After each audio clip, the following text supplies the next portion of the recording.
Uh, Assalamualaikum warahmatullahi wabarakatuh. Terima kasih kerana sudi meluangkan masa bersama-sama saya pada petang ini. Saya baru selesai forum peralihan tenaga di bawah tajuk mencipta peluang Bumiputera dalam industri peralihan tenaga. Jadi dalam perbincangan kita tadi itu ada perkara yang penting yang kita kena saya nak highlightkan di sini, iaitu dari segi pembangunan ekonomi baharu berasaskan ekonomi hijau, bagaimana menyediakan golongan Bumiputera untuk perkembangan ini. Dari segi regulatory dan statutory, dari segi institusi, kita sudah ada Suruhanjaya Tenaga, kita sudah ada SEDA, kita ada TNB, kita ada Petronas, kita ada Petra, dan kita juga ada MGTC. Dari segi regulatory pula, kita dah ada Energy Supply Act, Sustainable Energy Act, kita ada Renewable Energy Act, kita ada NEM Scheme, kita ada SARE Program, kita ada PPA, kita ada NEDA, kita ada CGPP, kita ada NETR, dan kita ada macam-macam yang dari segi regulatory dan institusi pun sudah siap. Cuma dalam menyediakan golongan Bumiputera dengan perkembangan ini, kita perlu walk the talk. Ya? Senarai SEDA, senarai syarikat-syarikat APVSP yang di dalam SEDA, Bumiputera cuma ada 30% daripada 200 company. Jadi kebanyakan syarikat-syarikat Bumiputera ini, mereka menjadi sub kontraktor. Jadi kita minta peluang supaya dibagikan satu peluang supaya syarikat-syarikat APVSP Bumiputera ini dibagi peluang untuk menjadi EPCC kontraktor, main kontraktor. Yang kedua, ramai pemain Bumiputera yang berkaliber dan berkemampuan, yang ada kemampuan dalam industri tenaga boleh baharu.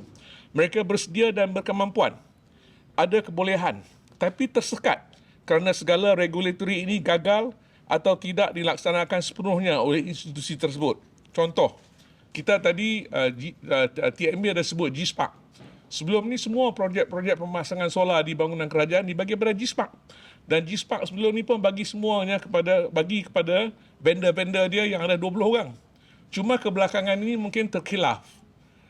Banyak regulation, syarat-syarat baru dikenakan, seperti mesti ada pedak capital sekian banyak, mesti ada baki dalam bank sekian banyak, menyebabkan syarikat-syarikat Bumiputera pemasang kita terpinggir. Jadi kita minta diperbetulkan itu balik. Yang ketiga, saya minta supaya kerajaan mengiktiraf syarikat-syarikat Bumiputera yang berkemampuan dan ada track record. Bukan bagi tekanan pada mereka. Contoh, saya bagi contoh. Kalau kita tengok Gentari. Gentari dalam sektor pemasangan solar bumbung rumah, mereka melabur dalam syarikat bukan Bumiputera. Ya, kalau dalam segi pemasangan EV, mereka juga melabur dalam syarikat bukan Bumiputera. Jadi kita nak minta supaya Petronas membagi sedikit perhatian kepada syarikat Bumiputera yang bagus, pupuk, bagi suntikan modal, dan kita boleh teruskan berkembang lebih besar. Ya, kita kata jangan rosakkan imej Bumiputera dalam industri ini dengan beri projek kepada mereka yang tidak layak, hingga berlaku penangguhan dan pembayaran tertunggak. Jadi contoh, baru-baru ni saya dapat lesen NEDA. Tapi sukar untuk mendapat pembiayaan daripada bank, institusi kewangan. Maka regulatory dan institusi yang ada ni tidak bergerak seiring. Sepatutnya tak ada masalah. Kalau siapa-siapa dapat lesen untuk buat solar farm, sepatutnya pihak bank dah boleh bagi terus dah. Dan kita memang dah ada regulatory dan institusi. Tapi pihak bank masih lagi berbuat penilaian, tak faham dan tak ada engagement dan sebagainya. Jadi, pada hari ini lepas kita bincang tadi, kita ni bagi pihak Persatuan Pintaril ni, kita mendesak supaya kerajaan menyediakan kuota 70% ladang solar ni dibagi kepada syarikat-syarikat Bumiputera, supaya mereka boleh hidup dan mereka boleh berkembang maju dan mereka boleh buat joint venture sama ada dengan TNB atau sama-sama mereka mengembangkan lagi kek ekonomi dan juga dengan kaum yang bukan Bumiputera. Ya. Terima kasih. Datuk, 70% ladang solar kan? Kalau yang Datuk tahulah, setakat ini dekat Malaysia saja ada berapa keluasan ladang yang dah ada, ladang solar yang dah ada? Macam kita Datuk Razib Daud cakap tadi, sampai sekarang ini kita dah bagi lesen untuk 2,400 megawatt lesen. Jadi kalau 1 megawatt memerlukan 3 ekar, jadi kita kali lebih kurang berapa ekar? 2,000 kali 3, 7,000 ekar tanah sudah pun digunakan, termasuk tanah kolam, tanah bekas lombong dan sebagainya. Maknanya 70% daripada itu Ya. kita minta daripada macam tadi dibagi tahu bahawa kerajaan akan melaksanakan 2,000 megawatt solar, pembidaan solar. Kita minta supaya 70% diallocate pada syarikat-syarikat Bumi Putera ataupun entiti-entiti Bumi Putera. Datuk, kalau ada sekiranya lah kan syarikat Bumi Putera dapat memiliki dapat akses lah kepada 70% tu kan, berapa peluang peluang pekerjaan tu?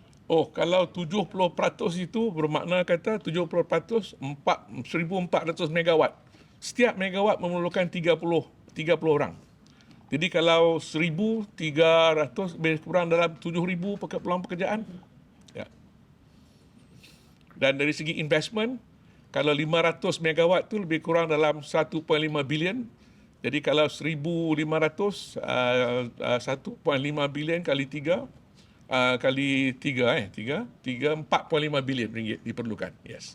Di sinilah kita memerlukan partisipasi daripada dana-dana fund manager yang kita sebut, kita nakkan supaya Teraju menyediakan dana mudah cara 70% dan MARA menyediakan The Baron, pinjaman equity loan untuk usahawan supaya dapat dia gabungkan bagi jadi. Sebab perniagaan tenaga boleh baru ni, bawah solar ni, kita tak ada default dengan bank.